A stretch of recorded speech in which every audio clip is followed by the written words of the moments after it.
अस्सलामुअलैकुम। I hope you are all doing well.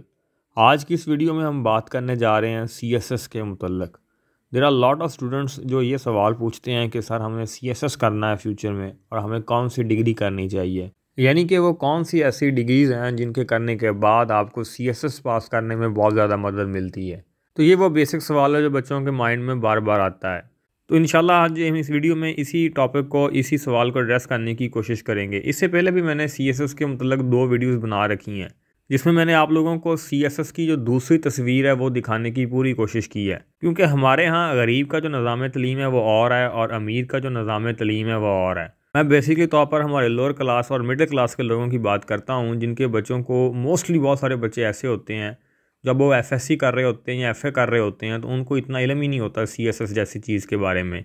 और ऊपर से हमारा जो ये निज़ाम है, ख़ास तौर पर 12वीं क्लास का इंटरमीडिएट का, उसके जो मज़ामीन हैं या जिस तरीके से उस चीज़ को लेकर चलते हैं उसमें बच्चे का जो शौक़ है वो डेवलप ही नहीं हो पाता किसी तरफ। और बच्चे के अंदर ये शऊर डेवलप ही नहीं हो पाता कि उसने किस तरफ जाना है, उसने फ्यूचर में क्या करना है। उनमें से अगर कुछ बच्चों को CSS के बारे में मालूमात मिलें अपने रिश्तेदारों से या यूट्यूब से या किसी भी और जगह से, और जब वो CSS की जॉब के बारे में सोचते हैं और उसमें वो जो उनको पर्क्स मिलते हैं, वो जो उनको उनके फ़ायदे में नज़र आते हैं, वो जो एक नीली बत्ती वाली गाड़ी मिलने का शौक़ होता है या पावरफुल सीट्स होती हैं, वो जो इख्तियारात होते हैं, तो वो चूँकि हर बंदे को अच्छे लगते हैं तो इस वजह से बहुत सारे स्टूडेंट्स उसकी तरफ जाना चाहते हैं और उसको पास करना चाहते हैं।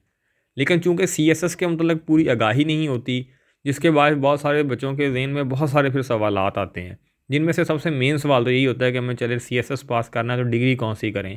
और वहाँ पर बहुत सारे लोग ऐसी भी मालूमात दे रहे होते हैं कि आप सिंपल BA करें और उसके बाद CSS में बैठ जाएँ, क्योंकि CSS के लिए कोई ख़ास डिग्री तो दरकार नहीं है, बस आपके पास ग्रेजुएशन होनी चाहिए। तो बहुत सारे बच्चे ऐसे भी होते हैं जो माशाल्लाह से BA करने की तरफ चले जाते हैं और उसके बाद फिर CSS के एग्ज़ाम में बैठना चाहते हैं। और इसके मतलब बहुत सारी एग्जाम्पल भी लोगों ने सेट की हुई हैं पुराने दौर की, कोई साल पहले की, कि फ़लाँ बंदा था उसने BA की और फिर CSS पास कर दिया। तो ऐसी रेडिकुलस किस्म की बातें आजकल आपको आम सुनने को मिलती हैं अगर आप लोअर क्लास के लोगों में से बैठते हैं और या मिडिल क्लास के बच्चों को पढ़ाते हैं।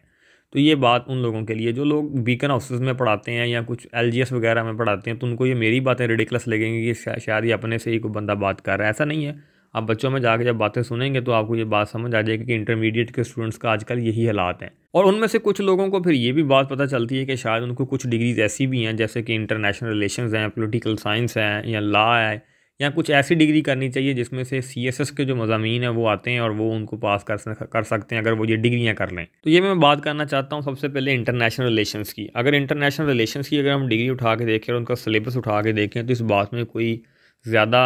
बात गलत नहीं है कि उसमें CSS की बहुत सारी चीज़ें कवर नहीं होती, बिल्कुल होती हैं। लेकिन CSS कभी भी ऑप्शन A नहीं आपका होना चाहिए। CSS चूँकि एक एग्ज़ाम है, एक पेपर है जो आपने देने हैं, इट माइट भी पॉसिबल कि आप पास कर जाएँ, लेकिन जहाँ पे आपके पास करने की रेशो है उससे कहीं ज़्यादा रेशो ये है कि आप उस एग्ज़ाम को पास नहीं कर पाएंगे। उसकी वजह बहुत सारी हैं, बहुत सारी वजूहात हैं। ये किसी को डिस्करेज करने के लिए या डीमोटिवेट करने के लिए बात नहीं है, ये आप लोगों के फ्यूचर की बात है कि आप लोगों को अपने आप को सिर्फ एक ही चीज़ के पीछे नहीं लगाना चाहिए, और वो ऐसी चीज़ है जिसके ना मिलने के चांसेस बहुत ज़्यादा हैं और मिलने के चांसेस बहुत कम हैं। कोशिश ज़रूर करनी चाहिए, ट्राई ज़रूर करनी चाहिए, लेकिन आप लोगों को हकीकत का सामना भी करना चाहिए। अगर आप डिग्रीज़ की बात करें, अगर आप लेट्स सपोज कि आप इंटरनेशनल रिलेशंस की या पॉलिटिकल साइंस की या लॉ की डिग्री करते हैं और किसी ऐसे दायरे से करते हैं जो प्रेस्टीजियस इंस्टीट्यूट्स हैं, जैसे आप लॉ करते हैं लम्स यूनिवर्सिटी से, आपके मार्क्स अच्छे हैं, आपको वहाँ पर एडमिशन मिल जाता है, तो दैन ठीक है। अगर आपका CSS ना भी पास हुआ तो आप लॉ की ऐसी डिग्री लेके आएंगे जिसमें कुछ ना कुछ वैल्यूज़ ज़रूर मौजूद होगी और वो आपको ज़रूर फ़ायदा देगी। लेकिन अगर आपके मार्क्स भी नहीं अच्छे और आप किसी प्रेस्टीजियस इंस्टीट्यूट्स में जा भी नहीं पाते और उसके बाद आप फिर भी आप इन डिग्रीज़ की तरफ चले जाते हैं, जिनको करने के बाद, ख़ास तौर पर थक्कड़दारों से करने के बाद, जब ये डिग्रीज़ अपनी वक़्त खो बैठती हैं, दैन आपके लिए फिर आने वाले फ्यूचर में बहुत ज़्यादा मसाइल होंगे। तो खुदा ना खास्ता अगर आप CSS ना क्रैक कर पाए, आप उसको पास ना कर पाए, दैन आपको मार्केट में जॉब हासिल करने के लिए बहुत ज़्यादा सफ़र करना पड़ेगा।